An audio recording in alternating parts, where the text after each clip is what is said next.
Several months ago, I made a video about installing Genshin Impact on my Steam Deck. There's been some news on this front. Genshin Impact by itself all of a sudden runs on Linux? What's up with that? Previously, running Genshin Impact on your Steam Deck required extra steps. Extra steps that made sure the game worked properly on Steam Deck, but had an additional risk of potentially getting your account banned. I've even risked my own personal account. It's been about half a year, so I guess it's time to give you guys an update. Has my account with one other 5-star gotten banned? Only time will tell, because I'm going to show you how to reinstall Genshin all over again from the start. If you followed this tutorial in the past, it's highly recommended that you uninstall an anime game launcher and start all over from the beginning once again. But for those of you who haven't, this video is for you, the brave Genshin Impact player that dares to go outside and play the game in public. This tutorial will show you an alternative launcher for Genshin Impact, known as an anime game launcher. Unlike the normal Genshin Impact launcher, this one's a native Linux application, giving you slightly more granular control over how Genshin Impact runs on your Linux device. I'm gonna set the record straight. Yes, there is a binary you can download straight from their GitHub, but it doesn't seem to run properly on the Steam Deck. By default, you cannot find an anime game launcher on the Discover app. This is because the launcher isn't hosted on the default repo, FlatHub. Instead, you will have to add their repo to the Discover app. Do exercise caution when adding random repos to your Discover app, but I can confirm this repo is safe. Adding a new repo is very easy. Launch the Discover app and then go into settings and then press add source. You'll see this window pop up. Copy paste the repo URL into the field. You can find the repo in their GitHub, or you can just pause the video and type it in manually. After you type it in, press add, and there you go.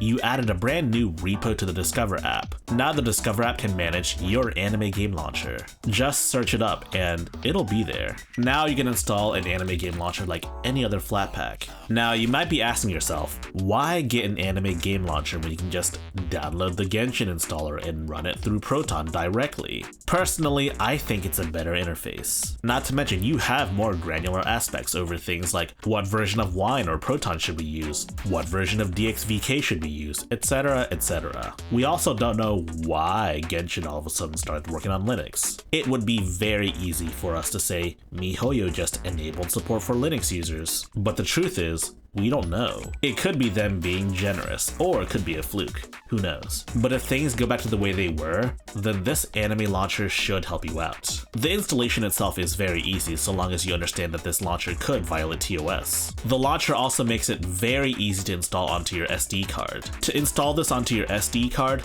just click Launcher Folder and select a folder in your SD card. In this case, I've already got one ready. This will be useful for those of you that run a 64GB Steam Deck.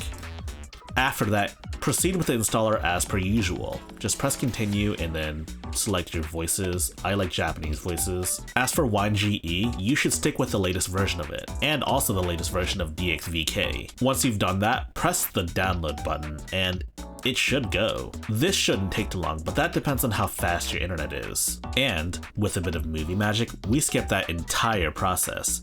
Just press restart and the launcher should restart. Now for the hard part.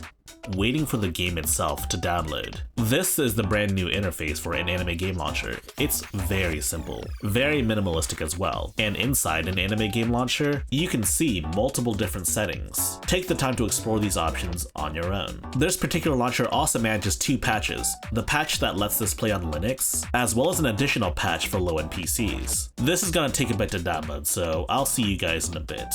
Okay, so it's been a bit now. The launcher will then tell you to apply a patch. Go ahead and click apply patch, and you should be able to launch instantly. The game will then download some additional resources as well as check out file integrity. These 2 processes may take a bit of time on the Steam Deck, but should only really happen once per major update. In the least surprising turn of events, my account has not been banned. Genshin works as expected, even down to the part where you have really crappy RNG. Like, look at this. Now I remember why I quit. If you want to run Genshin Impact in game mode, you'll want to add it as a non-Steam game. Due to the fact that you installed it as a Flatpak, it's just sitting right there waiting for you to add it. You can leave it like this, or you can dress it up all nicely. You can even rename it to Genshin Impact. As you can see here in game mode, the launcher works just fine. There's a little bit of cutoff in the top and bottom of the screen, but don't worry about that. Just press launch and you'll be in the game. That said, you will notice in game that you may not be able to move your character around or anything. That's because by default, Genshin Impact uses mouse and keyboard controls. But we can fix that. All you have to do is press escape. You can accomplish this by holding Steam or the quick access menu button and then pressing left on the D-pad. You can then circumnavigate menus by using the touchscreen. You see that option right there, control type?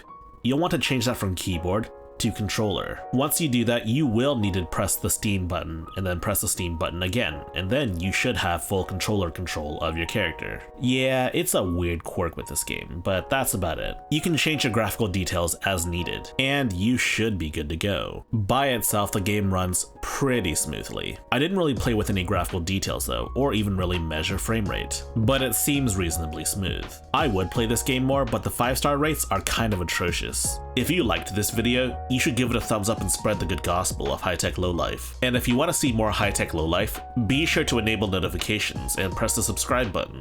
Furthermore, we have a community Discord server for enlightened individuals such as you. And in case you wanted to directly support high-tech lowlife, you can join our Patreon page.